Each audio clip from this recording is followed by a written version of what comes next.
Preciso te dar 2 recados antes de começar esse episódio. Eu sou o Igor Roque e eu queria te fazer um convite para participar daquele que eu considero o nosso maior ouro. A gente tem uma comunidade de profissionais que acompanham o nosso podcast aqui da Start Econ e você pode fazer parte disso. Aqui na descrição do episódio tem um link para você fazer a sua aplicação. Você vai preencher os dados e caso você seja aprovado, você vai poder participar da nossa comunidade que eu considero a nossa melhor entrega, que é justamente onde os profissionais conseguem trocar experiências entre si, se ajudar, resolver problemas uns dos outros, e eu acho que isso é a nossa melhor, de fato, a nossa melhor entrega. Então, se você quiser fazer parte disso, é só clicar aqui embaixo, nesse link da descrição, e fazer a sua aplicação. E o meu segundo recado é que a nossa casa de produção de conteúdo é aqui na Produtora 76.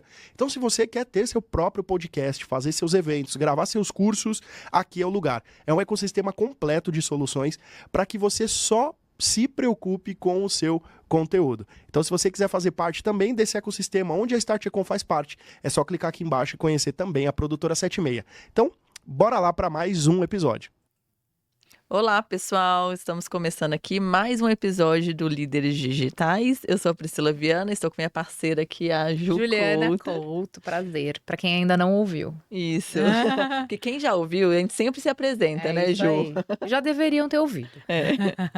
E hoje vamos falar muito de performance, de growth, CRM, de CRM. que acho que é o coração de muitos negócios, né? Sim, de como fazer os negócios crescerem aí em todas essas frentes, no orgânico também, porque a gente só fala de mídia paga, né, geralmente. Vamos falar de como a gente aumentar também nosso orgânico e trazer mais receita. Então a gente trouxe hoje um convidado, que é o Rodolfo Vieira. Muito prazer, Rodolfo. Super especialista aí, né? Seja bem-vindo. Em marketing digital, growth, performance CRM, né? Isso aí, prazer. Obrigado pelo convite de vocês. Acho que é uma honra estar aqui com vocês. Boa tarde para todo mundo que está acompanhando, dependendo do horário. Tarde, bom dia, boa noite. É. Bom dia. Ô, Rodolfo, 12 anos de experiência? Isso, 12 Que anos de legal. experiência, estou no mercado. Comecei em agência, com hands-on ali, trabalhando muito na parte de performance, né, com analista de mídia. E aí, quando você começa a trabalhar como naquela mídia... época devia ser assim, né?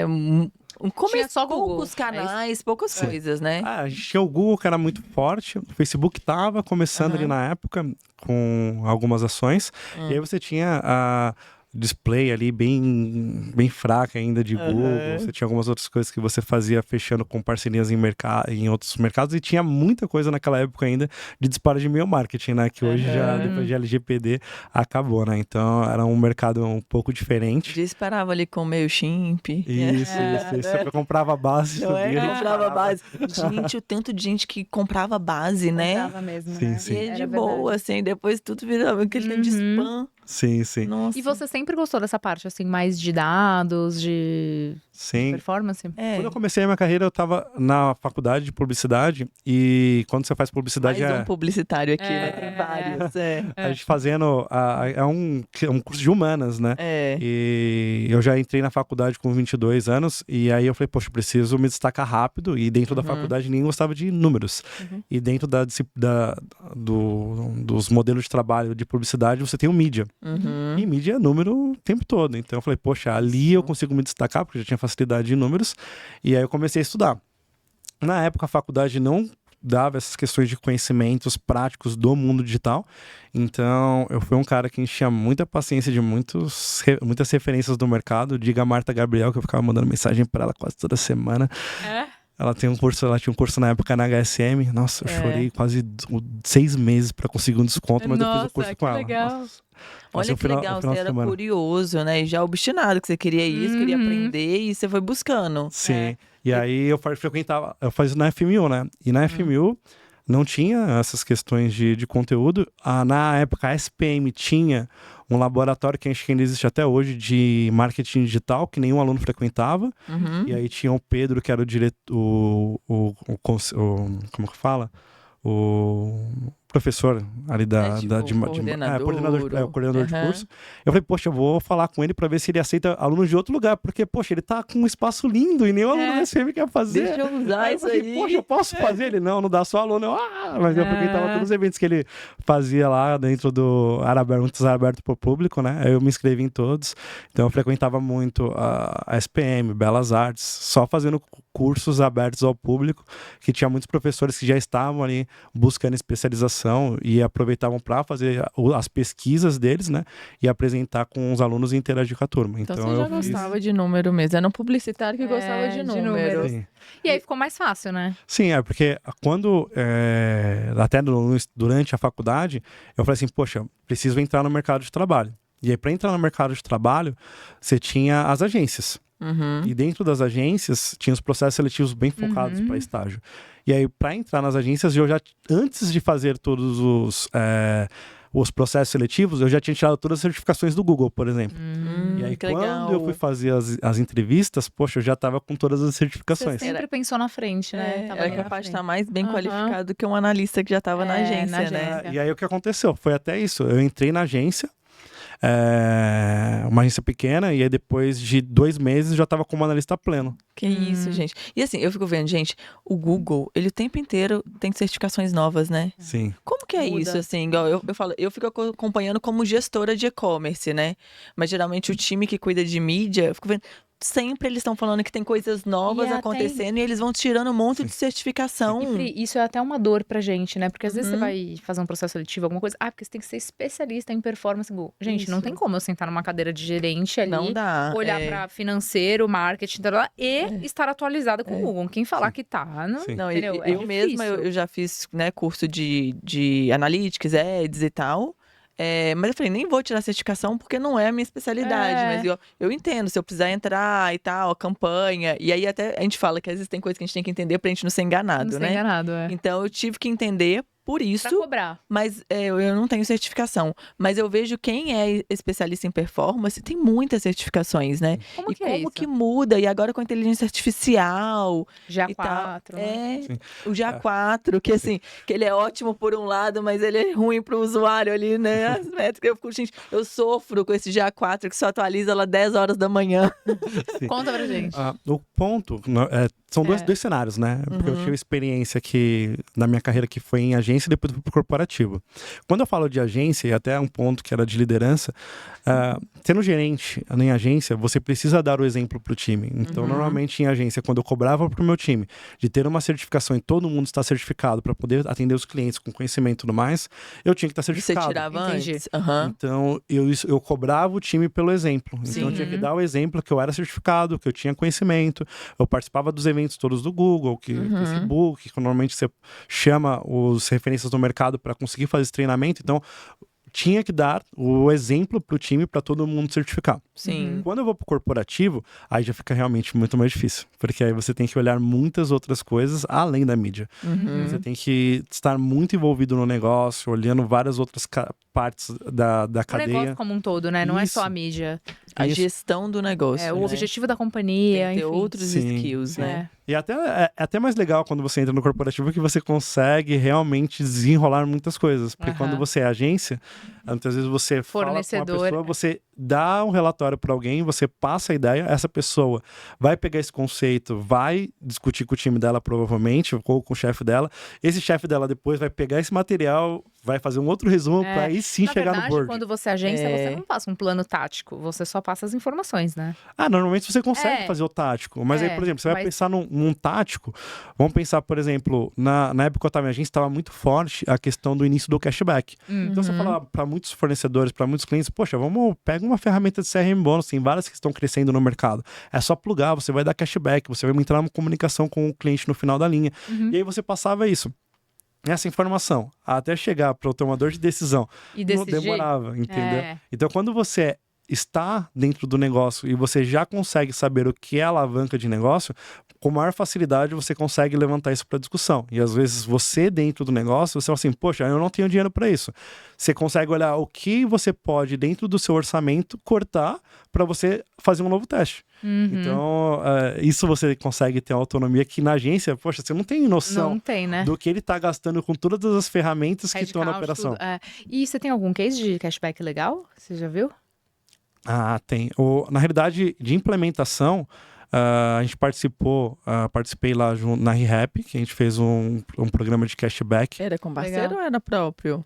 Era próprio, mas com um parceiro que faz toda a parte de background. Então, de front-end, ninguém enxerga essa informação. Via só como pontos ReHap. Isso. Então, na ReHap você tem essa visão que parece que é tudo Já interno. ReHap como marketplace? Já estava a ReHap já estava dentro desse ponto, porque você comprava tanto nas lojas próprias, site e também dos marketplaces e ganhava cashback. Legal. Então, lá, achei até um cenário bem legal, porque tinha a questão de evolução de acordo com o seu volume de gasto, e eu acho até legal essa questão de programa de fidelidade. Então, era dentro, isso que eu ia te perguntar, é dentro do programa de fidelidade deles? Ou era mais uma parte do programa ou não? Era apartado? O programa programa era isso. Tinha cashback. Ah, entendi. E aí você tinha relação enquanto cliente, quanto mais você comprava, você conseguia subir o volume do seu percentual de cashback. E de acordo com o aniversário dos filhos, você também conseguia cashbacks, descontos exclusivos. É aquilo que a gente falou, né? Que o shopper é diferente do alvo. Isso, o alvo é a criança. Mas imagina, você encantar o pai, né? Você tá ganhando desconto no aniversário do filho. Pra quê? Pra presentear o filho. Muito legal. E a estratégia lá era muito de pegar dentro da base, conseguir entender quem era esse cliente no final, para você conseguir cadastrar, ter essa informação de quem é essa criança. Claro que na LGPD você tem vários pontos que você não pode, até o LGPD em relação a dados de criança, ele é muito sensível. Então, normalmente, a gente nem cobrava muitas informações com relação a tantos dados da criança, mas o nome, apelido e a data de aniversário. Se você quiser se apelidar ou colocar só o nome e a data de aniversário, porque você não pode acumular esses dados para o CPF da criança, não dá. Então, a gente pegava essas informações e você tinha dados, por exemplo, de pessoas que tinham as crianças cadastradas no programa e usufruía de todo o ecossistema, gastava 3, 4 vezes mais. Então, você vai com um objetivo de loja física ou atendimento, é conseguir captar essa informação, gerar essa informação, porque quando você tem essa informação do cliente, você consegue agregar demais o valor. Não, e olha que bacana, né? Às vezes a gente fica dentro do varejo ali brigando para reduzir preço, para vender mais e tal, e você tá falando de uma forma que vocês fidelizaram o cliente, né? Vocês entenderam ali os dados, fidelizaram de uma forma que é o que você traz receita. Sim. Até na ReHap teve até outro caso que a gente fez, aí, claro, a gente vai fugindo um pouquinho do assunto, mas que lá a gente também teve um desafio. Eu tinha um desafio muito legal lá que, no caso, a nossa diretora na época, Carol Browning, ela trouxe lá pra gente, que era conseguir aumentar as vendas, reduzindo o custo e trazendo também uma identidade de marca em todas as comunicações. É o sonho de todo mundo, né? Aí, vamos lá. Como que faz isso? Traz mais venda com menos, gastando menos. É a pergunta do milhão. É o que todo mundo quer, e transformando a marca. Aí o que aconteceu? A gente fez muitas ações lá na época de comunicações, tracionando muito um cenário de vídeo que estava bem forte na época, principalmente. Não, de performance mesmo, trazendo performance, trazendo vídeos, porque não é tão utilizado. Em formato de vídeo, né? Isso, trazendo os criativos com esse formato para conseguir trazer um engajamento maior. E aí, quando você traz isso, você consegue comunicar mais. Então, quando você começa a pensar aí quais são os diferenciais da marca e quais são os pontos importantes, e aí, por exemplo, se a gente pensa no programa de fidelidade, que ele é um cenário importante, ele é um fator de decisão, e você começa a trazer essas informações também como call to action para convencer o seu cliente, você está trabalhando um cenário de venda e construção de marca porque está gerando relacionamento. Então, você começa a trazer o que é identidade de marca, o que é diferencial de marca para a comunicação, para você conseguir abordar o seu cliente e aquele fator que é um valor da marca, que é um ponto de relacionamento, ele começa a ser entendido e compreendido para o cliente e fazer a diferença na construção de marca também. Você acha que esses programas de loyalty, eles são importantes só durante o relacionamento do cliente que já é cliente, ou um pouco do que você tá falando aí, tipo, de também um cliente novo? Ele vê que ele vai comprar na marca, mas ele tem um programa de loyalty super legal. Você acha que isso é um fator que influencia na decisão dele? Aí tem até... E aí na estratégia que vocês faziam, por exemplo, nesse caso aí, você impactava todo mundo ou você impactava só quem já estava na sua base, que tinha comprado com você? Aí tem essas diferenças também de segmentação. Normalmente, quando você vai falar com uma pessoa que já é da sua base, você vai trabalhar diferenciais. Aí eu vou citar aqui um outro exemplo, por exemplo, na Aramis. Quando você já compra lá, a gente tinha a questão do ajuste perfeito, que você consegue ajustar a sua roupa. E o cliente poderia ainda, durante o tempo, você muda o corpo, você vai fazer alguma coisa, você emagreceu, ainda conseguia fazer ajustes. Quando você começa a tracionar isso como diferencial para o seu cliente, que ele mesmo já possa ter saído, é um fator para ele poder ter a possibilidade de retornar para a companhia. Ou enxergar um valor naquela roupa que ele já tem. Sim. Então, E aí você tá nutrindo o relacionamento de quem já é cliente seu. Então você consegue tracionar uma comunicação pensando numa venda, mas também agregando valor para um produto que ele já tem, que ele já comprou, entendendo que aquilo ainda existe de valor para ele dentro da relação com a marca. Mas e o cliente que não era Aramis ainda? Ou não era ReHap ainda? Ou não é seu cliente? E aí? Sim, quando você vai Acha pensar... que é um valor que influencia, assim, tipo, para a primeira compra? Sim. Hoje, até eu vejo muitas empresas que dão desconto de primeira compra, e na Aramis a gente fazia isso. Na Rap já não era tão forte esse cenário, era a questão mais do cashback, era bem forte lá esse ponto. É porque o brinquedo é muito recorrente, né? Ou porque a criança tá crescendo e vai mudando o brinquedo, ou porque tem muita festinha de aniversário e para presentear, né? Então eu acho que é uma compra. Eu, por exemplo, com 2 sobrinhas, eu vivo comprando brinquedo. Sim, é recorrente, mas ele tem aquela questão da fidelidade. Então, aí você coloca o Você pode cashback, faz comprar todo de vários. sentido pra mim. Mas tem a questão disso e também, muitas vezes, a vida de correria, de mãe e tudo mais, às vezes você não consegue nem fazer alguma coisa. Você tem pendências na sua vida, como pai, como mãe, que dirá você ter se antecipado a fazer uma compra. Aí você vai comprar em qualquer lugar.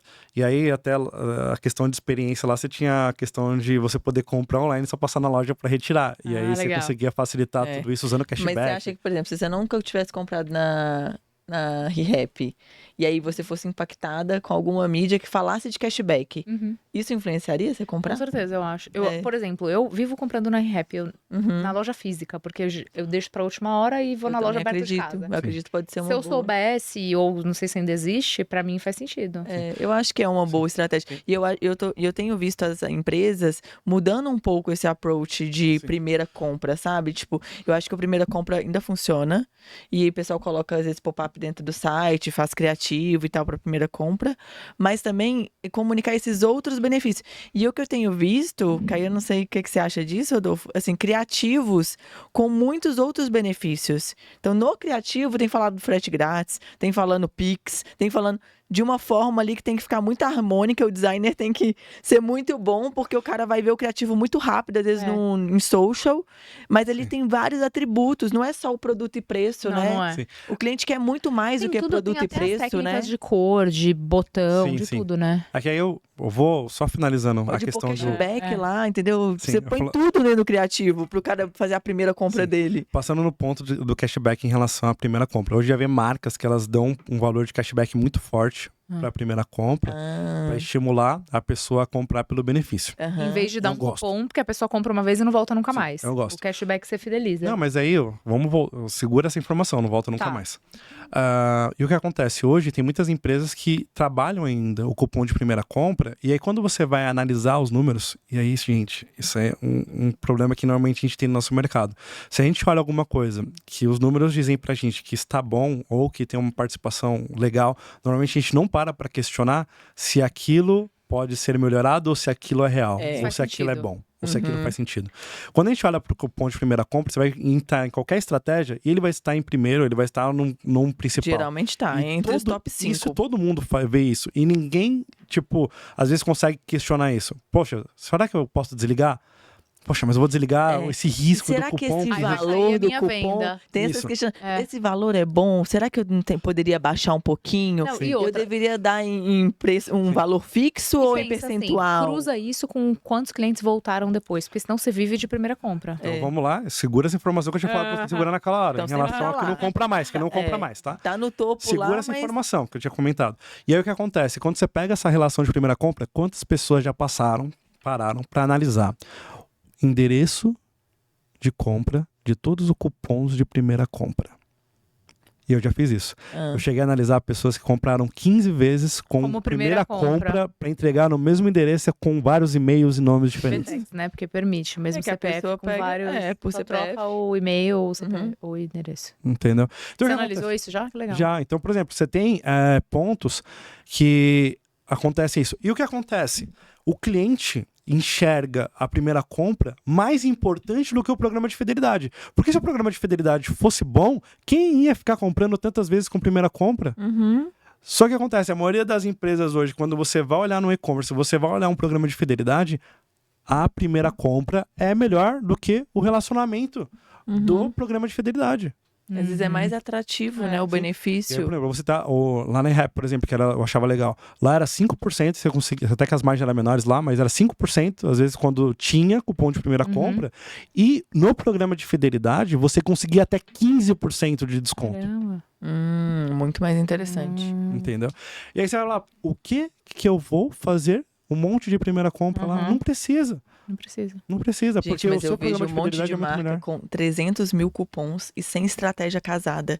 O marketing, às vezes, cria um monte de cupom. O time de parceria com parceiros cria mais um monte de cupom. Aí solta o cupom pra e-commerce influenciadora. solta um cupom para influenciadora. E assim, não se casa a gestão estratégica desses cupons, né? E às vezes, aí fica assim, fica aquele tanto de cupom solto e às vezes, um é acumulativo, o outro não é. Um tem frete grátis, o outro não é.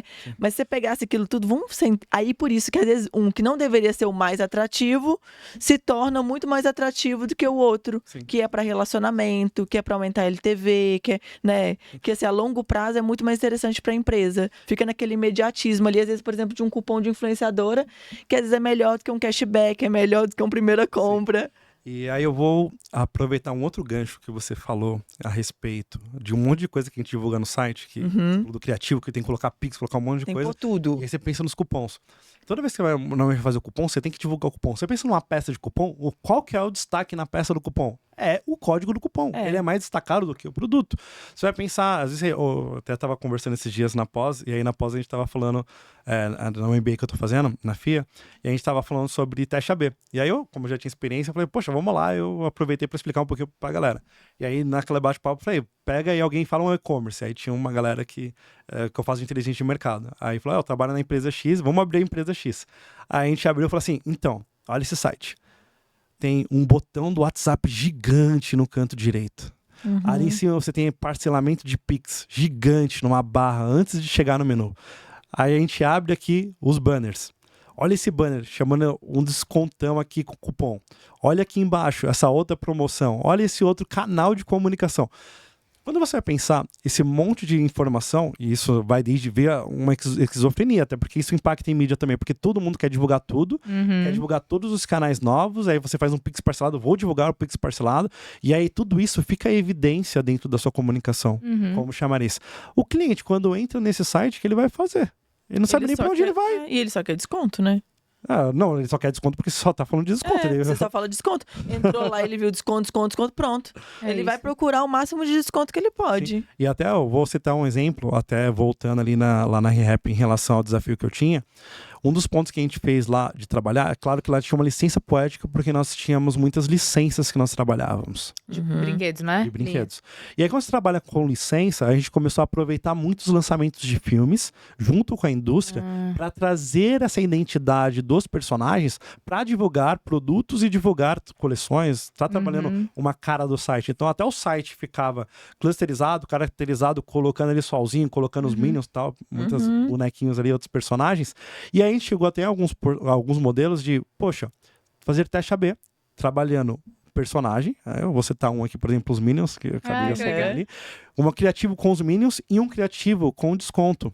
O criativo com os Minions vendeu mais do que o criativo com desconto. A pessoa se identificou com o personagem e aquilo converteu mais a venda, né? Engajou mais. Não tanto pela taxa de conversão, mas o CPC ficou muito mais baixo. O alcance foi muito maior. Então, quando você olhava no final, aquele criativo tinha performado, trazendo um retorno muito maior. Porque os personagens geram essa questão de identidade e de relacionamento. Tá aí a importância de fazer teste AB, né? De fazer vários testes. Também. Porque às vezes você acha que, não, com cupom e com desconto, com certeza é o que mais performa. E não, né? Depende do produto, do nicho. E não é sustentável. Não, né? Você ficar só fazendo cupom. Acho que essa palavra que você falou que é o que CRM tem que fazer, é relacionamento, né? O que mais de CRM, assim, falando de relacionamento, que eu acho que é um... A gente não é especialista Você em CRM. pensa em coisas, sei lá, coisas que você fez diferente do que... Todo mundo faz CRM, o quê? Cria aquelas regras automáticas de boas-vindas, de aniversário, de não sei o que lá. E aí, quando vai divulgar uma promoção, um lançamento, Ou aquelas automáticas também, você navegou por isso aqui. Você trabalhava também com acho que CRM é todos muito os mais canais, amplo agora, tipo, WhatsApp, SMS, e-mail, SMS, que canal? push. Na Aramis eu peguei tudo, né? Na Aramis eu peguei todo o cenário do CRM, desde do aplicativo, na mão do vendedor, que aí legal. você tem onde CRM você pro leva... vendedor? Isso, onde você leva o lead pro vendedor para fazer uma a ativação. agenda dele. Isso. E até a comunicação, disparo, tudo mais Dos que a gente tinha. clientes. Então, lá eu acabei pegando todo esse cenário.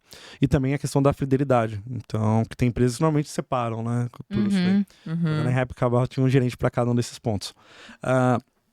E aí lá, na Aramis, a gente tinha um desafio, que era uma empresa que estava buscando aumentar a rentabilidade em relação aos números que estavam sendo entregues, desde mídia. Então, quando eu cheguei lá, eu estava com mídia, eu estava com um ROI de 4, 5 quase, e foi para 10 depois de um ano. Nossa, porque ok, né? Pra varejo. Um ROI até de 8 a 5 10 é tá ótimo. bom pro varejo, ainda mais de moda. Então, eu vou falar, depende. Pra uma empresa que tá Vou falar, crescendo. depende. Depende do quanto que é a margem. É isso, Se a você tem margem, uma é verdade. margem alta, Aí, tudo tipo bem. 5 é ótimo. Se você tem uma margem baixa, eu tava já fiz pouco, 25 e ainda, tipo, até não tava legal. Por exemplo, porque eu quando eu trabalhava com alimentar era de 7, 10 pra cima. Porque a margem era muito baixa. Muito baixo. Não, quando eu entrei, por exemplo, na ReHap, A margem, não, desculpa, o ROI. A gente procurava sempre esse ROI.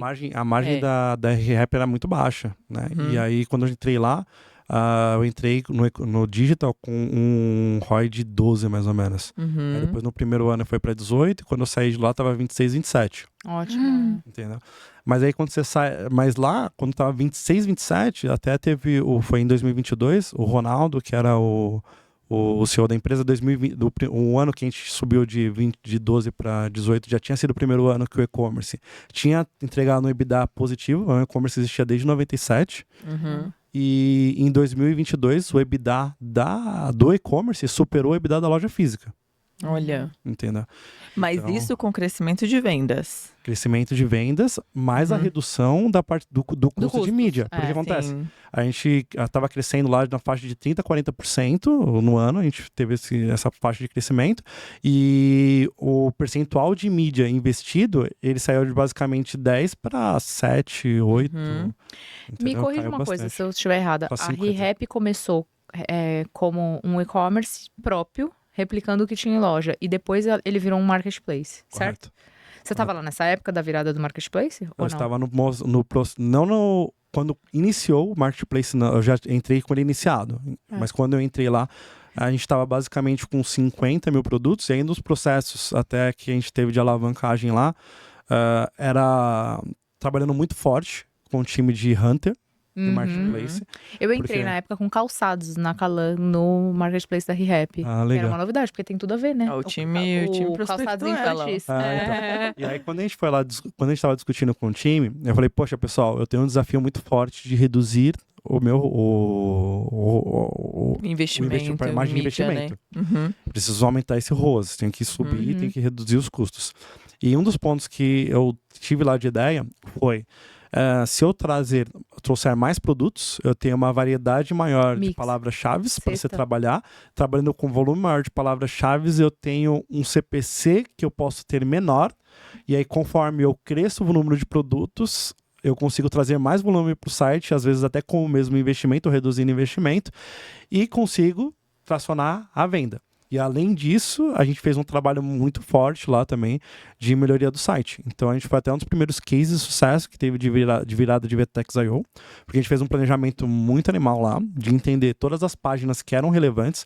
Era um e-commerce muito antigo, e Vetex, o que acontece? Se você faz coisas erradas durante muito tempo, essas coisas erradas que você faz durante muito tempo é uma dor gigante para você corrigir. E aí vocês migraram para I.O. nessa época? E aí quando a gente migrou para I.O., a gente, muitas das coisas que eram ruins ficaram no passado, principalmente páginas que eram criadas que não tinham relevância. Tinha milhares de páginas criadas ao longo da história daquele e-commerce, que todo dia se criava 2, 3 páginas, era coisa de louco. E quando a gente vai para essa estruturação, a gente fala, o que é importante a gente manter? O que vale a pena a gente manter nesse e-commerce? A gente fez um estudo entendendo todas as páginas que eram relevantes e fizemos a migração do site antes dessas páginas, reconstruindo elas no I/O e também já populando com estratégia de SEO e casando também com estratégia de backlinks e tudo mais durante esse processo. Quando o site vira, a gente fez vários testes AB. A Vetex, ela tinha O I/O tem isso, né? Ele traz os testes AB que o legado não tem, né? Sim, ele tem um Ajuda aplicativo que é muito. muito útil lá para conseguir validar esses testes AB, porque você consegue, de maneira fácil e segura, ter uma validação de teste AB que não impactava tanto, porque hoje tinha um Optimizer, ou você fazia outros. O que acontece? Você vai colocar isso no data Mas layer. dá um exemplo, assim, de um teste que vocês fizeram. Isso a gente Alguma fez. coisa. O que eu mais gostei que a gente fez lá foi... Teve a questão do programa de fidelidade, que a gente foi fazendo destaque na questão da informação dos produtos, nas PDPs. A gente começou a trazer o quanto que você ganha de cashback na compra daquele produto. Isso é legal. Entendeu? Depois a gente começou a fazer teste para trazer o quanto de saldo você tinha de cashback. Daí vocês foram entendendo o que o cliente queria. No site, na navegação. Aí a gente começou a sentir... O cliente não precisava ir lá na página para ele ver o saldo dele, né? Quando você logava, você conseguia ter isso na sua experiência. Legal. E aí você conseguia ter esse impacto bacana de resultado. E o que funcionou mais? O cliente queria ver o quê? Olha, dos testes ABO que teve maior retorno foi quando a gente foi fazer a questão de omnicanalidade.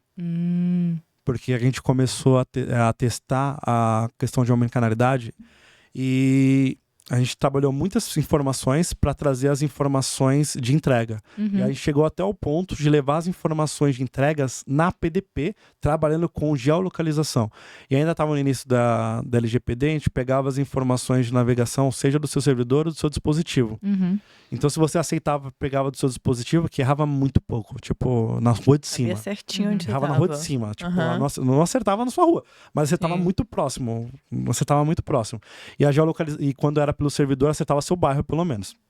Então, a gente conseguia ter uma informação muito rápida para o cliente, só ele dar o aceite ali, de trazer a informação de onde estava o produto mais próximo dele. E aí, o que acontece? Quando a gente fez esse modelo, a Rap é uma marca sazonal, que ela vende muito nas datas Dia das Crianças e Natal. Então, se for olhar para o business, Rap é uma empresa que o faturamento dela está concentrado nessa época. Depende disso, né? Da sazonalidade. Depende disso, como se a gente fosse comparar marcas de chocolate que estão concentradas também no Natal e numa Páscoa. Então, você tem esse modelo lá no negócio. E quando a gente olhava para o e-commerce, o que acontece? A curva de venda do e-commerce, ela costumava cair já na primeira quinzena. Passou a primeira quinzena, acabava o Natal do digital. E aí era só a loja física crescendo e o e-commerce caindo. Quando a gente fez essa questão de ajuste, a gente fez muito teste AB para validar a experiência. E aí nessas validações de experiência, a gente já tinha visto um crescimento de 20%, 30% na conversão. Quando a gente entrega esse processo, a gente entrega basicamente ali um pouco depois do Dia das Crianças, antes da Black Friday. A gente já tinha sentido um impacto interessante na Black Friday, e quando a gente vai pro Natal, as vendas só caíram no dia 23, e o dia 23 teve uma venda nível Black Friday. Caramba.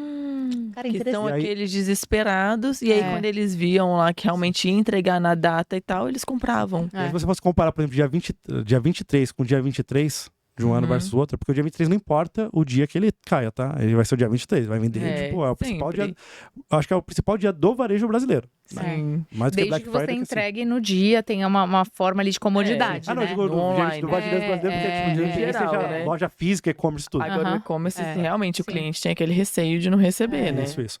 E aí acontece, quando a gente compara dia 23 de um ano versus o outro, é tipo um crescimento de 15, 20 vezes. Uma dúvida também, esses cenários aí que você analisava, era sempre integrando físico com online, ou era só online, nessas suas passagens? Tinha muito dos dois, né? De olhar muito esse cenário de omnicanalidade. Então, no final do dia, eu estava trabalhando para melhorar uma taxa de conversão, principalmente na empresa como um todo. na rap de venda, mas quando a gente começava a olhar para isso, a gente começava a tracionar isso para o digital. E aí quando você começa a ter esse trabalho dentro da companhia e de conseguir elevar esses números, aí você consegue ter outras oportunidades. Por exemplo, chegava um diretor das lojas, né, que era comercial e de operações comerciais, e falava, poxa, o que eu posso fazer para aumentar minha taxa de conversão na loja física? Entendeu? E aí, tipo, a gente também... Você pegava os dados, as ferramentas ali. Sim, a gente falava, vamos ver o que a gente consegue replicar para a loja física para entender. Na real, no caso, tinha contador de fluxo, mas a gente falava assim, poxa, o que a gente pode fazer numa loja para ter aumentar o fluxo? Por exemplo, a gente chegou numa loja, tinha um Darth Vader gigante, o Darth Vader ele estava no cantinho da loja. Aí eu falei assim, vamos trazer esse Darth Vader pra frente. Aí conversando com gente, a gente falou, não pode trazer. Explica pra quem não sabe o que é. Darth Vader? De Lego, é um personagem do Star Wars. Ele tinha mais ou menos uns 3, 4 metros, ele é gigante. E aí a gente trouxe ele pra frente da loja. E na hora de trazer, a gente já falou assim, não vamos trazer porque ele derruba a minha taxa de conversão. Porque o que acontece? Por ele ser lindo, era lindo aquele boneco, muitas pessoas entravam na loja pra tirar foto. E saía. Mas aí é o ponto da questão da venda. Você começa a discutir. E se tivesse contador de fluxo ou mapa de calor, ia falar que não tava convertendo. Isso. E aí você fala, poxa, é um KPI que às vezes impedia as pessoas de fazer estratégias para levar clientes para dentro da loja. Nossa, que interessante. E aí, o que tava fazendo para reter aquele cliente ali? Sim. Que é o que eu falo, assim, tipo assim, não adianta você colocar um monte de dinheiro em mídia e levar um tráfego enorme pro site, sendo que o bounce rate é enorme. Então o cliente ele entra, mas ele sai, porque não tem nada interessante para ele ali no site. É a mesma coisa da loja. Acaba que visão de negócio, igual a gente tá falando, o físico online, o que você ficava mais? Não tem jeito, né? Visão de negócio é a mesma, assim, as estratégias elas são muito parecidas, né? E cada vez mais o online e o offline estão casados um com o outro, porque é o mesmo cliente que tá ali, depende da ocasião de compra dele. Até tem um case que eu olho que eu acho muito legal de comunicação dessa, que eu comecei no físico, eu tive uma experiência muito legal no digital, foi num shopping, eu não lembro qual que é o nome da rede, mas é o shopping, um do Morumbi ali, eu não sei se é o Tower, se é o outro, que eles fizeram uma campanha até com o Rafael Portugal, onde eles mostravam todas as experiências que você tinha no aplicativo. E quando eu fui lá no shopping, acho que eu fui com meus filhos, e eu fui assistir uma peça. E aí, para comprar o ingresso com desconto, tinha um aplicativo. Eu baixei o aplicativo e comprei.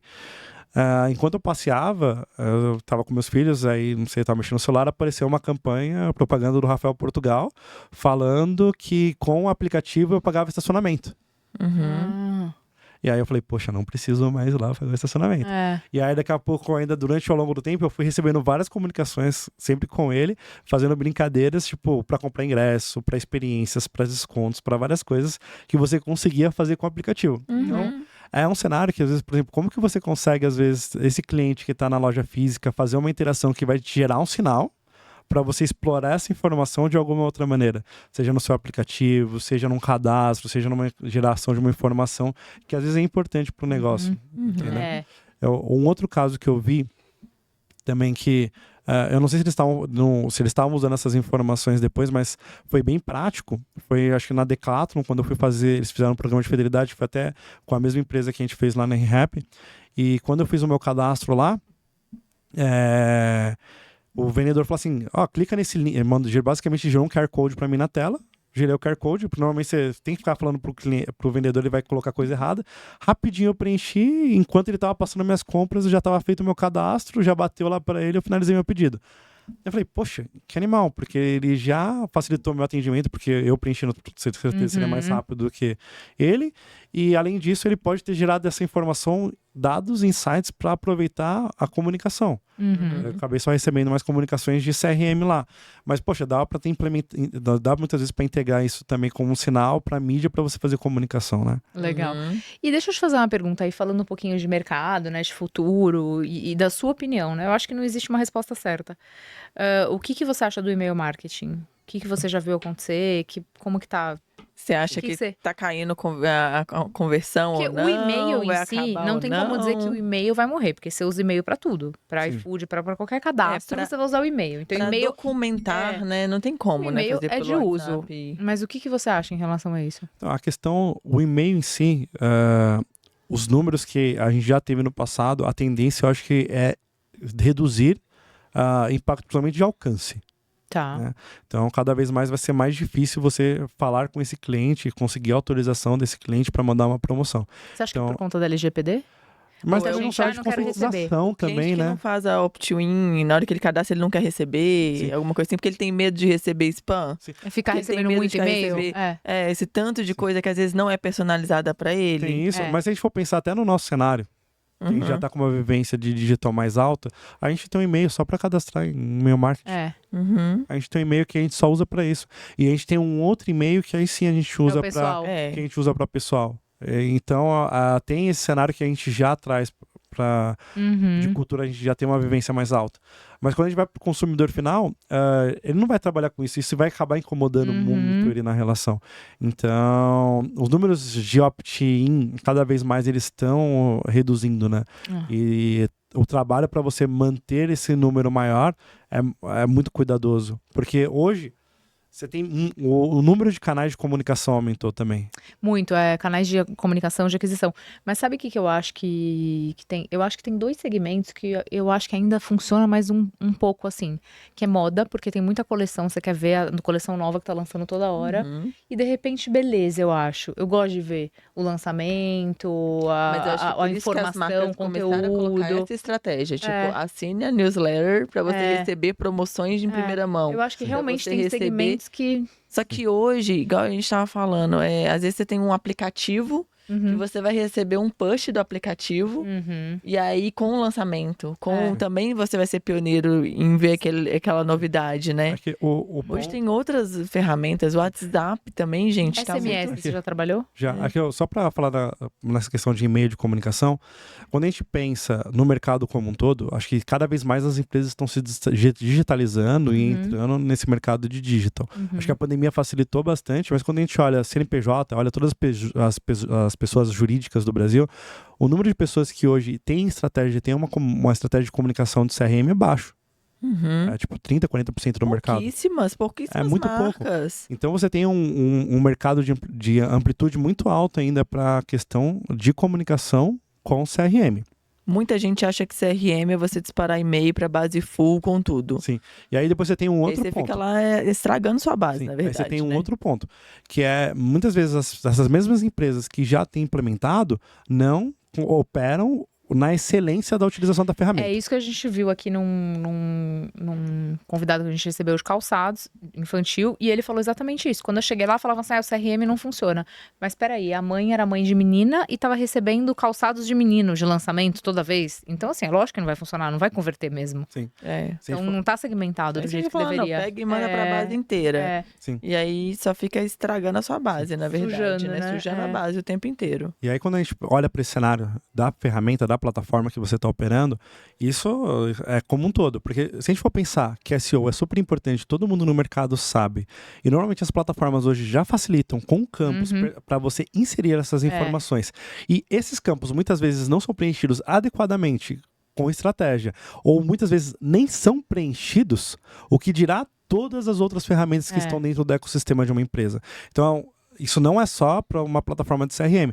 Às vezes ela tem uma subutilização de não estar utilizando corretamente tudo cadastrado, né? E me conta dessa virada do I.O., que você falou alguma coisa do crescimento orgânico, né? Como que foi sim, isso? sim. Porque acho que muita gente está nesse momento, Muita né? gente De tá nessa migração. E aí você falou também tá, Pri, nesse momento. a gente vai fazer agora a migração. E aí eu queria, assim, até... eu sei da experiência que eu tô vivendo lá e da minha expectativa, mas aí eu queria fazer uma pergunta mais isenta mesmo, como se eu não soubesse.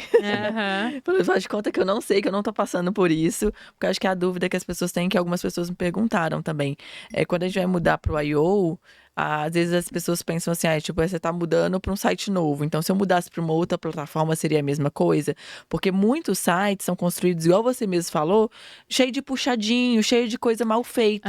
Então, às vezes, a casa é tão construída com tanto puxadinho que realmente você tem que destruir ela e construir outra. Às vezes a base dela, a fundação dela não suporta. Né, também, tipo, será que... Então, assim, dá tanto trabalho, o seu SEO tá ruim, tá tudo ruim.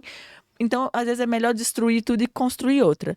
E aí, tipo, eu queria te perguntar justamente sobre isso, assim. A questão do I.O. foi porque no I.O. é uma versão que é isso que as pessoas têm que olhar, que tem uma page speed melhor, que tem algumas funcionalidades que realmente agregam para aumentar essa conversão, ou foi a questão de derrubar a casa e construir uma casa nova, entendeu? Porque isso as pessoas têm que pensar nisso até na tomada de decisão. Eu vou mudar para um novo módulo da mesma plataforma né? que eu Qual estou? o fundamento? Ou vou mudar para outra plataforma, ou eu vou colocar uma Muita layer gente, ali de uma outra solução. E, na Eu acho que verdade, muita tomada gente se de decisão movimentou tem pra que pensar outra. nisso. É. Assim. Lá o que aconteceu, vou começar da Rap. Primeiro, a gente já tinha uma cultura de começar com mobile first. Então, a gente começou a trabalhar muito isso e a gente colocou isso no coração do nosso diretor lá, que na época era o Robledo, que hoje está no Pag Menos. E Tem muita empresa que ainda aprova protótipo olhando desk, depois mobile. Hoje Isso. tem que ser o contrário. Ao contrário. Então- Qualquer coisa, olha mobile primeiro, tá bom? Como que isso vai ficar no desk, Isso. né? Então, nesse momento com ele, então, tipo, qualquer reunião, mobile primeiro. Apresentação no mobile. Vamos mostrar no mobile. Então, a gente começou a trabalhar isso lá na cultura. Então, todo o board do digital estava alinhado e entendendo essa importância. E aí, quando todo mundo já tinha essa noção e essa importância, a gente começou a ter necessidade de novas features de utilização, de novos testes, de novas soluções para a experiência do cliente, alinhado também com uma taxa de conversão. Porque quando até vou citar de novo, mas essa questão de experiência e de utilização de ferramenta, todos os lugares que eu trabalhei, GTM, largado, abandonado, com tipo 300 tags instaladas. Você chega lá num projeto e você dá uma limpa nas tags. Eu lembro que na Rap, quando eu cheguei lá, eu, sei lá, desliguei umas 100 tags, mais ou menos. O tempo me fez algumas outras melhorias, orientação, como subir imagem e tudo mais. O tempo de carregamento do site só nisso saiu de uns 15 segundos para 7. E aí depois, quando virou pro I.O., tinha ido para 3, 4 segundos. E por que Então, por que foram pro I.O.? Por que foi esse movimento na época? Ferramentas mesmo? E é engraçado, até você falando de page speed aí, só colocando um parênteses, porque tem gente que não pensa, né, na questão, a page speed não é só, a melhor experiência do cliente, claro, que carrega rápido, mas, por exemplo, o Google, ele analisa isso e às vezes ele pode banir a sua conta ou banir alguns itens do seu Merchant Center por conta disso. E às vezes o pessoal não pensa nas consequências, não é só estar rápido o site, né? E fala assim, não, tem que estar rápido porque a experiência do cliente é melhor. Pô, o Google, ele tá analisando toda essa questão de experiência do cliente, ele analisa. E a sua conta pode cair por conta disso. Até nesse ponto, o do Google, acho que facilita demais a argumentação interna. Porque no momento quando você entende essa concepção, que o Google já analisou esses pontos de experiência do cliente, e ele já leva isso para avaliação no seu site, quando você leva para o board, aí tá uma falha, às vezes, de comunicação interna. Você vai falar assim, a gente tá fazendo isso porque é bom pro Google. Não, você tá fazendo isso porque é bom pro cliente. Se você levar pro board que é bom pro Google, às vezes o diretor, o CEO, ele tá se lixando para isso. Ele quer saber o foco é no cliente. Final, Então, se é bom pro cliente, você consegue aprovação. Então, você levar essa discussão e falar que é bom pro cliente um page speed, aí você consegue muitas vezes aprovar. E lá na Rap, tinha essa questão de conseguir levar uma experiência mais rápida, conseguir uma efetividade melhor, colocar novas features, trazer uma experiência de omnicanalidade melhor, melhorar a questão da busca. Então, foram vários pontos que a gente começou a atuar. E aí, por isso que vocês decidiram, voltando lá na pergunta dela, ir pro I.O. na época. Isso. Pra aí, melhorar as opções que vocês tinham. Mas o ponto era, a gente já tinha, naquele momento, vários cases ruins de virada de I.O., com várias dores de aumento de custos das operações, pessoas com dificuldades Foi bem no início de soluções. da virada de I.O. Entendeu? Então, acho que acabou sendo um dos primeiros cases que teve sucesso que legal. de resultado. Então, quando a gente fez... Como que apostaram isso e não mudaram de plataforma? É porque Você lembra? Porque... E qual foi o resultado? Vamos lá. A mudança de plataforma em si, na época hoje, tá bem forte a questão do Shopify. Na época nem se estava se discutindo, então tinha uma segurança muito forte em relação a VTEX, tanto para o negócio como parceiro, como para alavancagem, porque já tinha um histórico bacana, então acreditava-se sim de um processo de evolução e crescimento. Então lá nem chegou a ser discutido a mudança. E a outra foi que você perguntou? Qual foi o resultado? Você falou que foi o maior case. E aí o resultado que acontece? Quando a gente faz essa migração, a gente chega ali no tempo de carregamento de 3, 4 segundos do site. Um dos objetivos que a gente tinha do Web Vitals era tudo estar acima de 60, então a gente chegou quase 98 no desk, a gente chegou na casa dos 70 no mobile. O site voando. A migração do SEO, a gente fez todo esse planejamento para olhar quais eram as páginas importantes, a gente fez várias estratégias paralelas para conseguir alavancagem, e também fez várias melhorias de códigos para facilitação do robots, para leitura. Então, basicamente, quando a gente vira pro I.O., a gente tem ali, na primeira semana, uma queda muito forte do número de páginas indexadas, mas de 1 a 2 semanas a gente tem um crescimento gigante das páginas indexadas no aumento de posicionamento e aumento de CTR. Orgânico. E aí o que acontece? A gente tava com um volume menor de pessoas em relação ao SEO, só que a taxa de conversão muito mais alta, porque nós estávamos com páginas que a gente tinha posicionadas corretamente. Sim. E aí a estratégia não parou nisso, porque a gente fez um planejamento depois de SEO de ano ali. A gente já tinha pensado, opa, mas é um site forte, tinha muito conteúdo. O que nós vamos fazer para manter conteúdo? A gente fez uma estratégia de produzir 100 conteúdos mensais. E lá você tinha licença poética. Então, por exemplo, se eu quiser falar de Naruto, agora eu já vou liberar meu lado otaku, você consegue falar do Sasuke, de todo mundo, do Rock Lee, você consegue falar de todos os personagens, do Jiraiya, do Madara, você vai falando de todo mundo. Você vai falar de Marvel, aí você fala do Homem-Aranha, do Na Hulk. verdade, é aquela estratégia de SEO de blog, né? De trazer conteúdo para vender depois. Sim, e aí muitas vezes, eu até tinha falado, por exemplo, na estratégia de hunt que a gente tava lá, poxa, qual é o próximo filme? A gente tinha o Samuel lá, que era um nerd, né, que a gente pode falar assim, que adorava essa questão de filme. Ele sabia tudo que ia acontecer. Então a gente pedia pra ele fazer o calendário pra gente do próximo ano. Que legal. E a gente olhava o calendário do próximo ano pra já produzir. E aí quando a gente começava a produzir, aí entrava o time de 3P. Pessoal, a gente tem aqui um filme que vai lançar no ano que vem. A gente já quer começar uma estratégia de SEO agora para isso, fazendo a construção. Vocês conseguem os produtos? Porque a gente vai garantir a posição. Vocês precisam garantir o produto. Aí o time de Hunter ir lá e conseguir esses produtos para quando a gente lançasse as LPs, a gente já ter os produtos. Então a gente fez também até com players da China para conseguir muitas questões de portfólio, para a gente garantir que a gente tivesse produto. E aí no segundo ano, com essa estratégia, depois de virada de I.O., a gente cresceu mais. No primeiro ano a gente cresceu 90%, no segundo ano a gente cresceu 88% no resultado. Eu acho que o que, pelo menos assim, você tá contando aqui, me mostra muito, tanto na migração de I.O. quanto nos resultados, teve muito planejamento. Sim. Teve muita estratégia por trás. Não foi mudar por mudar, porque tem que mudar, ou porque tem uma ferramenta maior. Vocês se prepararam para aquilo. E por isso que veio o case. E isso é super importante, né? Porque quando você vai pro final do dia, o que acontece? Eu tinha lá na Repra um site, que era até o desafio que eu tinha comentado, como que a gente traria essa questão de aumento de resultado, redução dos custos para reduzir a margem de investimento e também identificação com a marca. Quando você começa a ter... Você tinha um monte de página que era um monte de promoção. Aí você fala, comercial, você tem essas URLs aqui que você vai trabalhar. Você quer fazer uma promoção? Muda essa URL. Não precisa ficar criando uma nova. E aí quando você vai para essa questão de conteúdo, agora a gente tinha um mundo de páginas, mais de 1000 páginas que falavam de séries, de conteúdos. A gente começou a ter a indústria trazendo essa informação dos filmes. Aí a gente fazia LP dos filmes. Até um dos cases que a gente teve lá de maior sucesso foi com a página da Barbie. Porque durante a exibição do filme, eu já não estava mais lá. Todo mundo pesquisando Barbie. A gente, um ano antes, a gente tinha superado Magalu, B2W, todo mundo, e já estava em primeiro. A gente tinha superado até a própria Barbie para ter em primeiro. Que legal. Então, a gente fez uma página que tinha tudo da Barbie, da Barbie. Tinha mais ou menos umas 50 páginas linkadas falando sobre Barbie, sobre conteúdo de Barbie, relacionando produto. Então, era um trabalho que a gente começava a planejar um ano antes.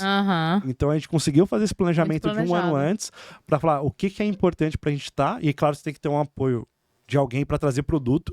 Às vezes, se você falar com comercial, é muito difícil você fazer tanta aposta. Não adianta você surfar na onda da Barbie, na tendência da Barbie, sendo que você não tem um produto para vender, né? Mas você traduzir isso em venda, né? Sim, mas você fazer isso com o comercial vai te matar. A empresa não vai dar para ficar aportando tanto investimento nisso. Mas quando você tem um marketplace, um 3P interno, você tem a possibilidade de trazer isso. Você não tem capital imobilizado ali, né? Nenhum risco de capital. Isso, então, por exemplo, a gente fez essa produção de conteúdo e aí, além disso, também a gente passou até de mais ou menos 60, 50 mil produtos para 200 mil produtos durante o tempo. Eu acho que assim, que esse papo todo que a gente falou aqui agora, para mim, resume no básico, assim, que é numa visão básica, que é o quê? Eu quero chegar em tal receita.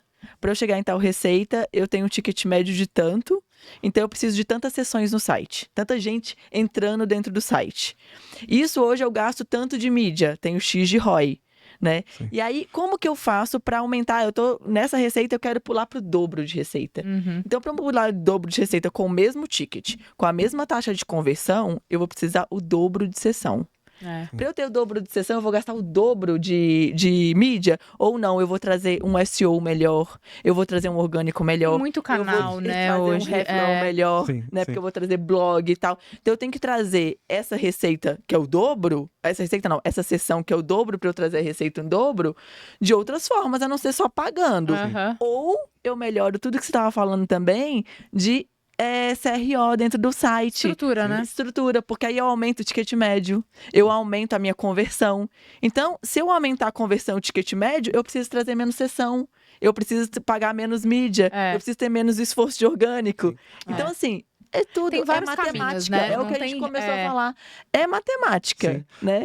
Até falando nesse ponto, a minha diretora de marketing lá, um dos desafios que eu tinha na Rap era de ter o crescimento, né, que era de 20% que a gente tinha de meta, e o percentual de mídia reduzir. Então eu tinha que, nos dois, por ano, E eu como tinha que que a gente reduzir faz isso, 5%. Eu tenho uma Eu tinha que curiosidade reduzir lá. 5% Você o diminui percentual de mídia, mídia. você vai diminuir sessão? Não posso diminuir sessão, tem que então, aumentar a aí tinha que sessão. aumentar a sessão, eu tinha que os outros crescer muito mais do que mídia. Aí, Então, até que ponto eu consigo aumentar a Sim. sessão? Se eu não aumentar a sessão, tem que aumentar o aí, ticket. o ponto pra gente cresceu, por exemplo, 88%, 90% no ano, 88% de orgânico, que aí você É um consegue conjunto. diminuir o share de mídia, entendeu? Quando Porque você o pessoal tava de lá, mídia fica sendo cobrado, assim, vamos aumentar a venda aí, aumenta a mídia, mas sem dinheiro. Aí Sim. como que faz, né? quando você tava lá, você chegou a pegar a fase de vender mídia pros varejistas? De tipo trade, retail media, como quiser chamar, porque cada um chama de um jeito? Sim, na realidade a gente fez isso lá. A gente começou isso lá. Eu já tinha feito isso, eu trabalhando da PSP, né? Uma época eu já tinha começado, tinha essa experiência de ter feito isso lá, mas não era um modelo de vender espaços dentro do site, era mais um modelo de a gente trazer o investimento da indústria para operar com uma inteligência de performance para alavancagem de vendas. Então, para você ter seus produtos, a gente trazia esse investimento para operar dentro da campanha, porque você tem todos os sinais dentro de uma campanha e você operar. A Com machine learning. DSP faz isso muito bom, né? A gente começa a rodar tudo isso. Você tem a segmentação, porque você não pode passar a sua base para ele. Olha, eu tenho minha base, eu vou subir minha base no Facebook, no Google. Vou estar rodando essa campanha segmentada. Eu tenho informações de conversão para a gente estar operando também. E aí, quando a gente trazia essas informações para a indústria, isso na DPSP e na Rap também, o que acontecia? Você mostrava para ele até o quanto que você teve de conversão offline para venda na loja física. E aí o pessoal que está hoje na indústria e ele normalmente está lá operando uma campanha, ele está fazendo, poxa, eu tive ROI 2. Normalmente em indústria, você rodando a campanha pro site por terceiro, nossa, você tem um ROI 2, 3, você tá mó felizão.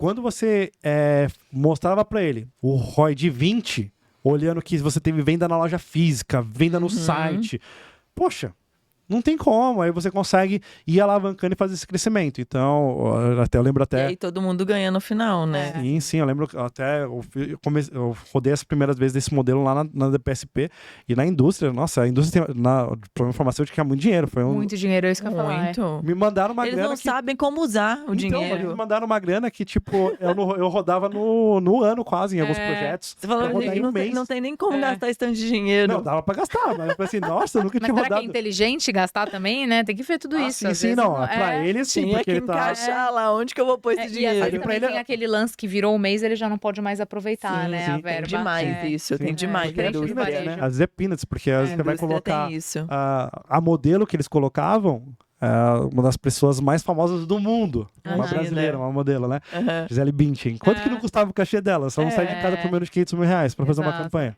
É, Entendeu? Exato. E gente. aí era pra rodar uma campanha dela. Não tinha como fazer com pouco investimento, né? Então, olha, É um conjunto, né, gente? É um conjunto. E eu acho que no final de tudo isso aí que você falou, a gente falou muito de números, de dados, de performance. No final, você sempre teve time e pessoas, né, pra te ajudar nisso. Sim, sim. Liderança. Eu vi que você tá na Liga Digital, né, que é um projeto super bacana, que Ai, tem que a eu ver. sou embaixadora e apaixonada, assim. E eu também acredito contribuo. demais. Então, fala um pouco pra gente, né? Eu acho que pra Sim. finalizar essa parte de O que que você liderança. acha que é essencial para um líder, assim, nesse mercado de digital, para fazer esses negócios crescerem? Porque eu acho que a gente sempre está em operações que precisam crescer, tem muito espaço ainda, né? Então, como que é ser um líder dentro de uma operação assim, sabe? Sim. A gente, como líder, a gente primeiro tem a questão do exemplo. Até tinha comentado nas certificações que a gente tem que dar o exemplo na atuação, no dia a dia. Normalmente, eu como gestor, eu faço um processo de conscientização do time com relação às responsabilidades. Quando o time entende por que eles estão trabalhando, quais são as metas que eles estão trabalhando, eles já vão se sentir cobrados por isso. E os números cobram. Se você está abaixo, você vai se sentir cobrado. Quando eles têm esse senso de pertencimento do time e têm noção das metas, eles já vão estar se cobrando. Então, o primeiro passo que eu faço é trazer esse senso de responsabilidade para o time. Depois eu faço mais uma questão de gestão humana do meu time, porque eu tenho que garantir que eles tenham saúde psicológica. Que não seja só dados, que eles não enxerguem só dados, né? E também que eles se sintam confortáveis de trabalhar. Porque normalmente você vai ter gestores que vai chegar pro time e vai cobrar meta. Pô, mas o time já sabe a meta. Fala assim, por que não tá batendo a meta? Por que tá abaixo? Poxa, é mais fácil quando o time já entende a responsabilidade e eles já estão se sentindo cobrados, você vai chegar para ele e falar assim, pessoal, né?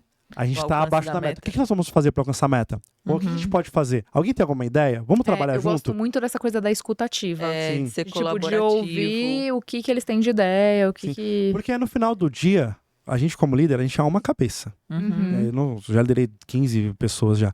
Eu não sou mais inteligente do que as outras 15 cabeças.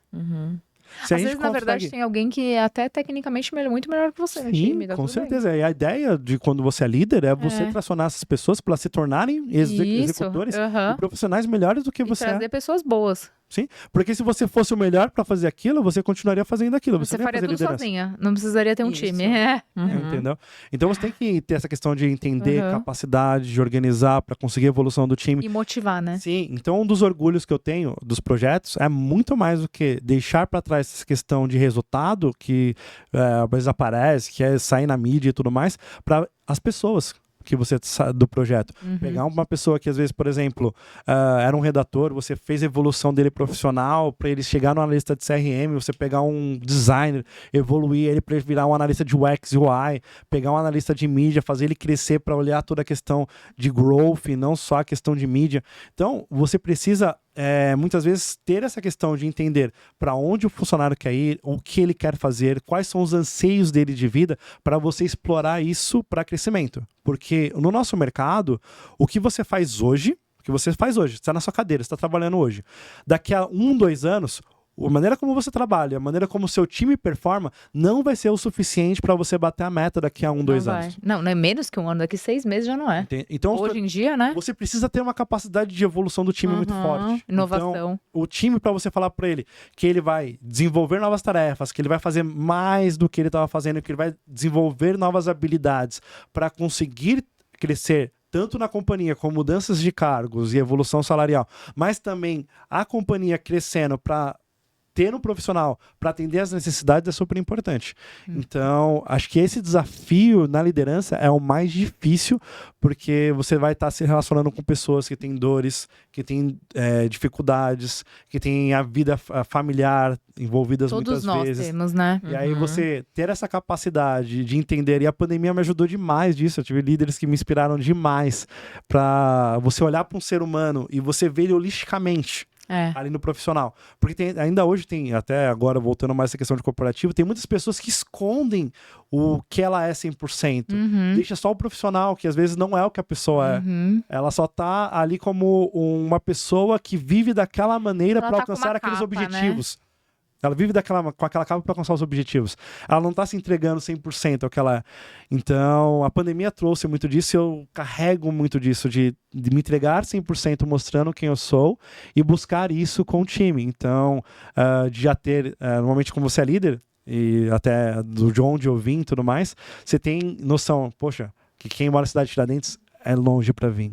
Que uma pessoa que tem síndrome de pânico, às vezes ela vai ter dificuldade de andar no transporte público e a gente trabalha 2 vezes, você vai mudar para 4 vezes, poxa, mas eu tenho uma pessoa no meu time que ela tem síndrome do pânico, eu contratei ela para vir 2 vezes, agora tá aumentando para 4, ela vai ter que pegar 4 Ubers, olha o custo disso. Não tá no orçamento disso. Pessoa como um indivíduo, né? Sim, como uma pessoa. Conseguir enxergar, porque às vezes o líder, ele vê o time como todo mundo ali igual. E não é, cada indivíduo tem a sua particularidade. Sua particularidade, seus pontos que motivam aquela pessoa, né? Então, isso é um desafio, é importante né? Todo ver dia. cada um como como único, Sim, né? Justo. E aí, para falar um pouquinho da Liga, né, no projeto, a gente ajuda ali as crianças de comunidades carentes, né? Já tem uns projetos. Você dá aula lá? Sim, a gente. Eu dei, tanto contando a minha história, que a minha história, eu vim da comunidade, eu vim da Brasilândia, a gente tá com uma turma lá na Brasilândia. Daí você foi lá contar, é verdade. Então, eu sempre tô lá para contar a minha história, de como eu superei, de como eu superei tudo isso. E também dou aula de growth, né, plano de performance. Então, eu acho que é super legal, porque aí, que nem você falou, Rodolfo, quando você começou, não tinha muita estudo, né, sobre, assim, muitos cursos e tal, sobre digital. E aí hoje tem um pouco mais de coisa, tem coisas com muita qualidade, só que às vezes essas pessoas não têm acesso, né? E elas são muito carentes de querer aprender e de querer crescer, né? Então a Liga dá essa oportunidade, assim, a gente vê que tem professores que são professores de universidade e eles falam, nossa, a aula na Liga é muito, as pessoas se interessam muito mais, depois fica 1 hora depois da aula fazendo pergunta, porque eles são ávidos por isso, né? E assim, contratem também essas pessoas, né? Vamos deixar isso aí, porque eu já contratei, tive uma experiência muito bacana. Então, todo mundo tem uma vaga, pelo menos de saque, para colocar uma pessoa ali, para ajudar, para incentivar, porque não adianta a gente ensinar para elas se a gente não der a oportunidade, que é o mais difícil. Pra gente que tá no meio do mercado, uma oportunidade difícil, imagina para quem veio da comunidade, né, algum jovem da Liga, é só procurar a Liga. Acho que fechamos com chave de ouro o episódio falando da Liga, para todo mundo seguir aí no Instagram, são projetos de amigas nossas, então acho que entre em contato, ajuda, acho que faz muito. A gente até abriu lá uma novas oportunidades para quem quiser ajudar, que é de mentoria, né? Então, eu tô até fazendo uma mentoria de uma jovem mentoria, hoje. Fornecedor que quiser ajudar também, patrocinar, eu acho que faz muito sentido para elas, então. Demais, de renda, ajudando isenção, a Liga, né? É uma ONG agora, né? Então, aí você consegue empresas. É muito legal. Patrocinem, vão patrocinar os jovens do Brasil, né? Olhar pro futuro, né? É isso. Essa é a geração que a gente tem que ajudar. Muito obrigada, Rodolfo. Foi ótimo o bate-papo aqui. Foi ótimo. Foi ótimo essa volte troca. Mais vezes. Quando a gente tiver dúvidas de CRM e performance, a gente já sabe com quem falar, né? Com certeza. Super, Aura. Pessoal, obrigada, gente. Mais um episódio que a gente termina aqui, né? Toda sexta tem episódio novo. YouTube, Spotify. Sigam a gente. Sigam a Startchecom. Isso, compartilhe para os amigos, para os pares, para o pessoal da empresa. E deixem comentários, sugestões pra gente. É isso aí. É isso, até a próxima.